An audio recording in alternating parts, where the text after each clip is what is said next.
come on, I got a video to do.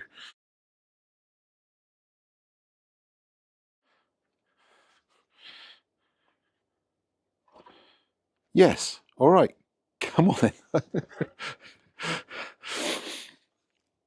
Well, good morning and welcome to a very cold, sunny and snowy morning here in Cambridge. Now, for those that have been around the channel a while, you might remember back at the beginning of 2025, I set myself a challenge. And that challenge was that I wanted to have a zero bill house for the whole year. That means that the solar on the roof, the solar on the fences and everything had to create enough energy to cover all of our bills. Now, we weren't going to live like hermits. We were going to make sure that we charged our cars as normal, that we heat the house as normal, we enjoy our coffee as normal. But at the end of the year, I didn't want to have to give Octopus any money. I wanted them to give me some money. So how did we do? Well, let's head back inside because it's absolutely freezing out here. I'll run you through the numbers and we'll see, did we achieve our goal?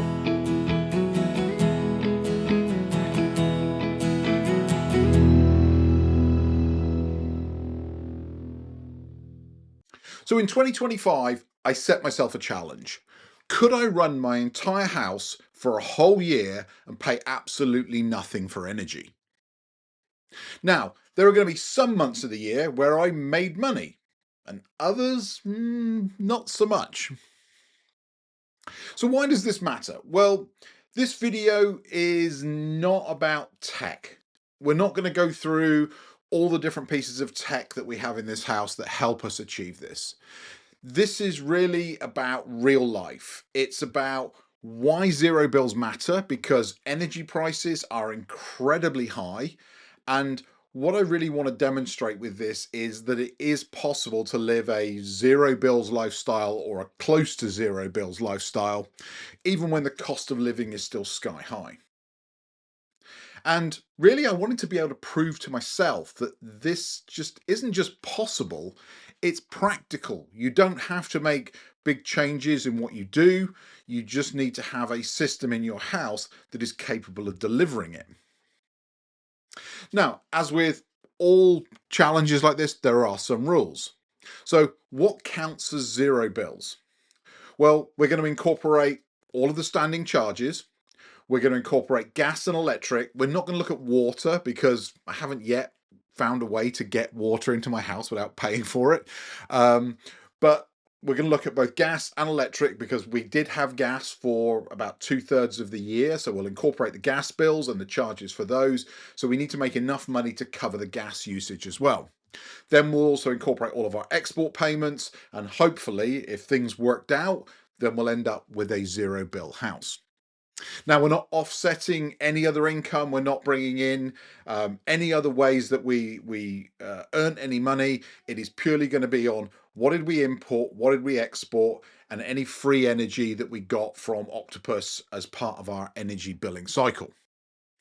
Now, we're also going to be including all of the energy used by every single thing in the house here. So that means just like the dishwasher, the washing machine, all of the things you'd expect to be in there, but also our heat pump for heating our house, our 2 electric cars. We did about 16,000 miles between the 2 of them last year.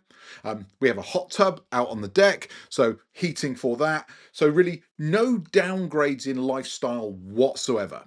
No turning things off just to save a few pennies. I wanted to see if I could live my normal lifestyle without changing a thing. Now, a couple of important pieces of information before we start diving into numbers, and there's going to be quite a few numbers in this. We were on Octopus Intelligent Go for the whole year, so from January 1st to December 31st. We were also on the outgoing Octopus tariff. That means for every kilowatt hour of energy we exported, we were paid 15 pence for it. Now, the way we ran our house for the whole year is we charged our batteries, these are the house batteries, up to 100% every single night. Now, that didn't matter if it was the middle of winter or the middle of summer.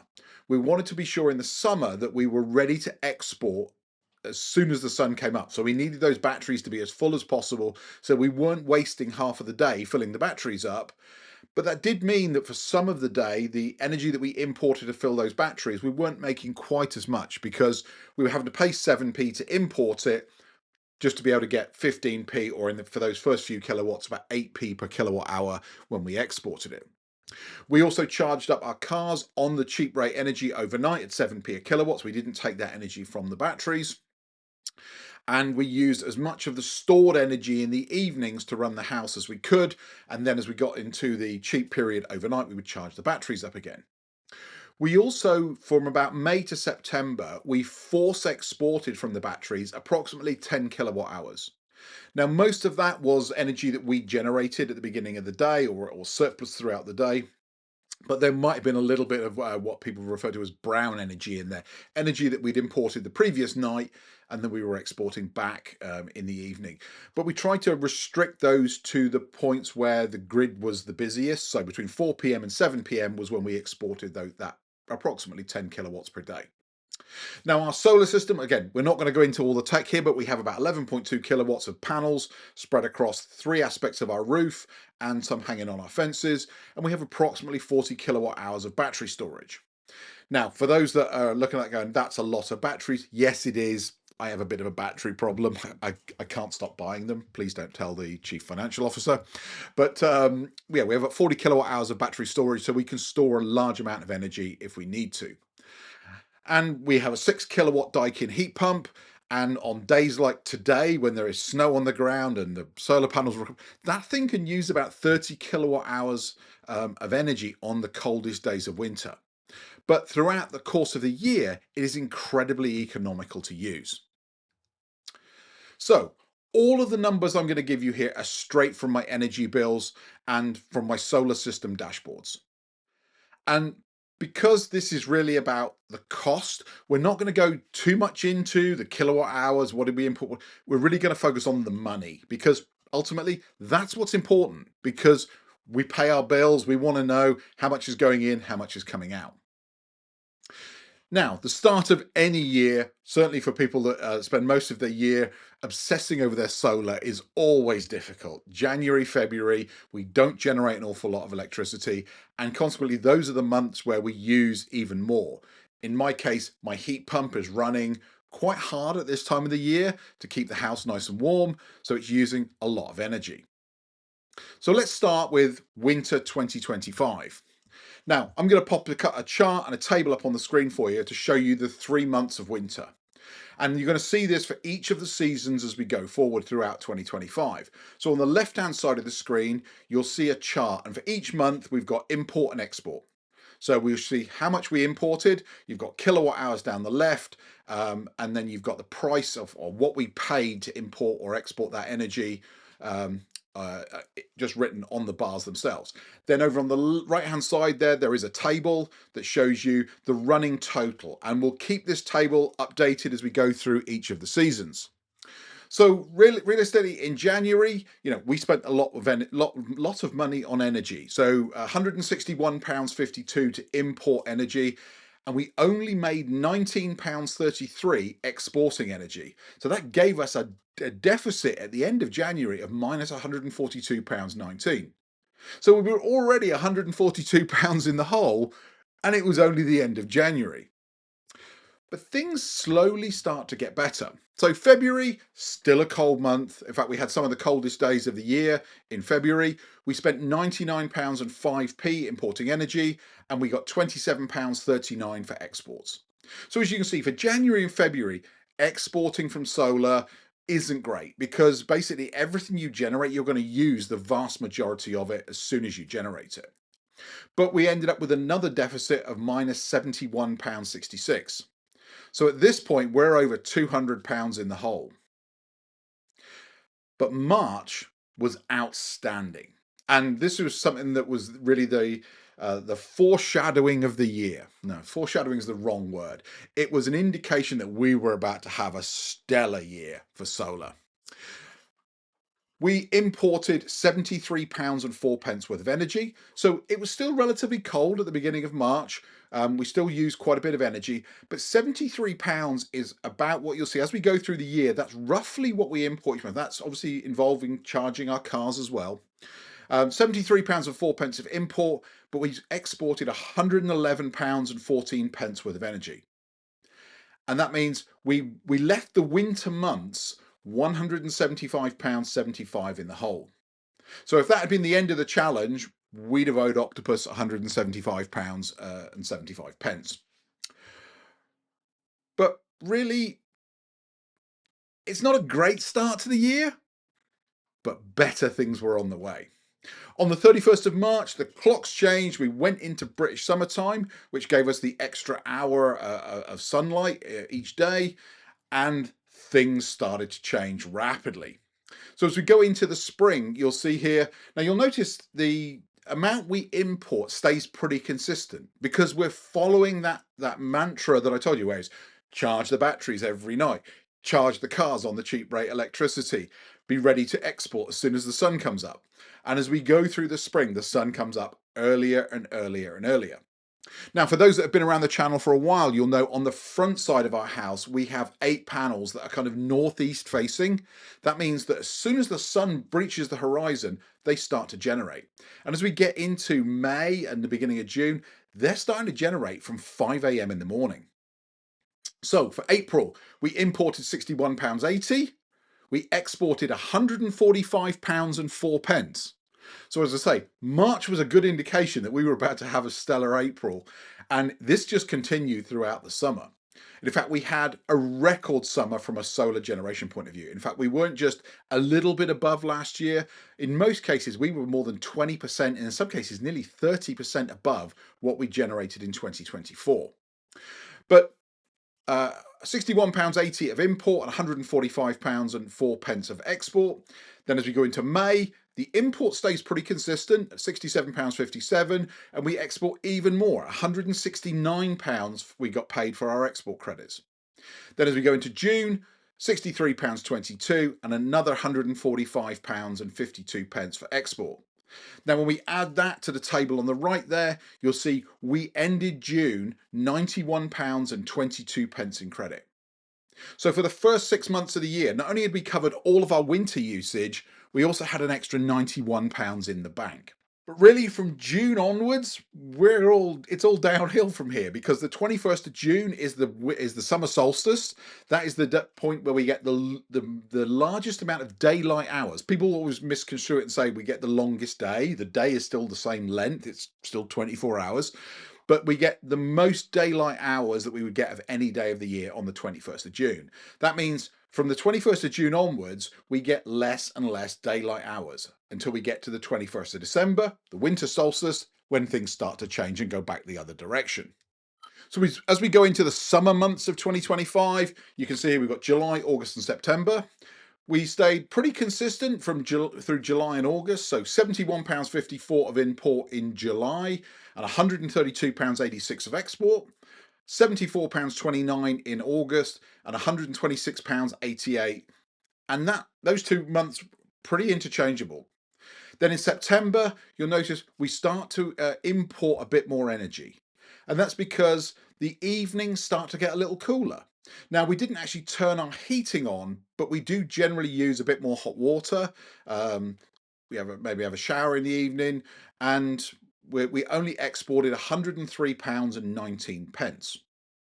But we add that to the table on the right, and we're still in the green, and we've got a credit built up of £213 and 55p.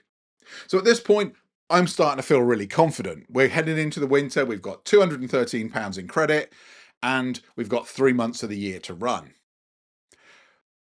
But these become the difficult months because it starts to get cooler, the days get shorter, well, the daylight hours get shorter.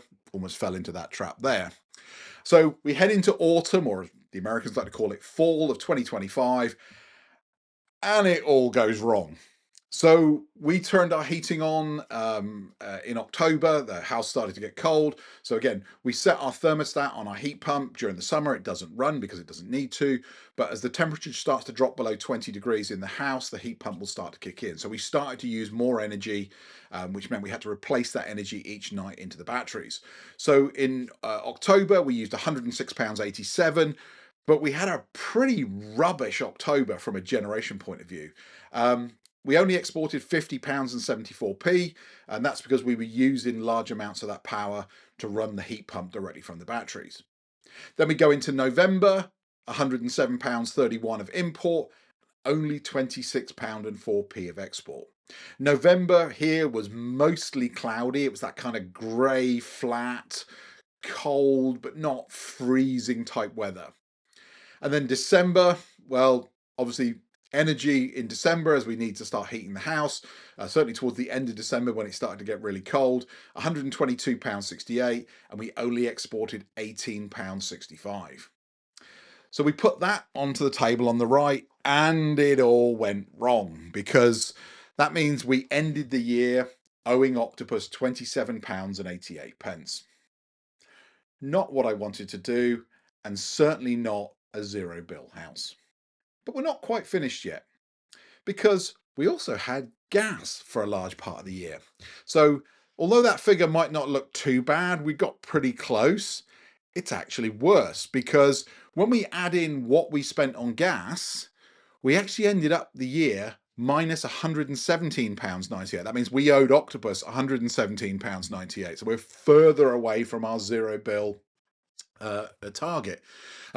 We actually had the gas disconnected in August, but as you can see, it's pretty consistent. We were running around about £10 or £11 a month. The only thing we used gas for at this point was for our gas hob in our kitchen. We replaced that, and then we had the gas completely disconnected. So September, October, November, December, no standing charge. And in fact, of each of those months there, over 80% of that bill of £10 or £11 a month was standing charge. So we were paying about £9.50 before we'd even used any gas. So I was glad to get rid of it. But it doesn't really help the figures. So we're at £117 that we owe the energy company. So that's still not a zero bill, is it? But we're not done. You're seeing a theme here, aren't you?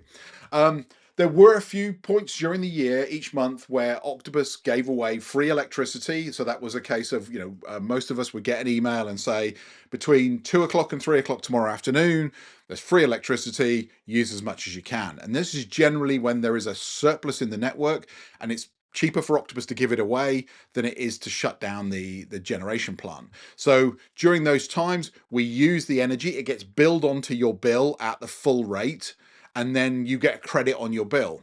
So we've already paid for it in the numbers I've given you. We've got to take those off. The same for power-ups. For the free electricity sessions, and the power-ups are slightly different, but they work in exactly the same way. And then there are what we call saving sessions, is where there isn't enough energy in the grid, so Octopus asks you to save a bit of energy, and they reward you for doing that. So when we take into account the free electricity that we got, I added one more column to the chart there. So you'll see we ended up at the end of the year owing Octopus £6.82p. I wish it was just a little bit more, because as the old saying says, we were close, but no cigar. So I owe Octopus £6.82p for my energy in 2025. But you didn't think we'd leave it there, did you? Because Octopus have a scheme where they reward you called Octo Points. So for those that took part in the saving sessions, the way you get rewarded for saving energy is they give you Octo Points. And every so often you can cash in your Octo Points. Well, I saved all of my Octo Points for the whole year. And when I come to cash them in, they're worth £50 and 35p.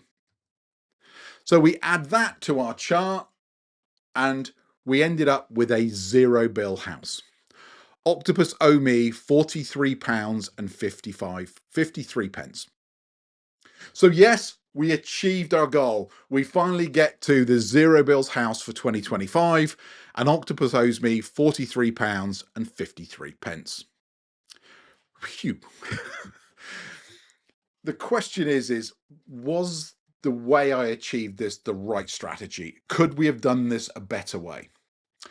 Now, there are lots of tools out there. I've said in the past, Tim and Kat's Green Walk, go check out Tim's tool. Tim's tool will help you look at all the different tariffs. You put in your utilization, it will tell you what is the right strategy for you. Now, I had a plan, for those that watched the video a couple of weeks ago. As we go into 2026, I'm going to try something different. I'm going to try to self-consume as much of what I generate as I possibly can. And once I've self-consumed as much as I can use, the rest I will store in my batteries, and then I'm actually going to change tariffs in the summer to Octopus Flex. This is assuming all the rates stay the same. And then I will time my exports for the maximum possible return. So on Octopus Flex, if you export between 4 and 7 in the evening, you can get nearly twice what you would get from the current outgoing Octopus that I'm on there. The winter months, so January, February, November, December, I will stay on Intelligent Octopus Go and grid charge my batteries that way. But I'm going to try and minimize my import. So you'll see every month we were importing sort of £70 worth of energy. I want to bring that right down. And then if I can maximize my export during those times when it pays better, hopefully at the end of 2026, we will end up with a zero bill house, but maybe Octopus will owe us a little bit more money. Anyway, those are my results. We achieved the zero bills at home for 2025. Now the game's on for 2026. Thank you very much for clicking on this video. I hope you found this useful or insightful. And if you're doing something similar or you've already achieved zero bills, I'd love to hear from you in the comments. Anyway, I'm going to sign off. If I'm lucky, I'll see you back here real soon for another video. Take care. Bye-bye.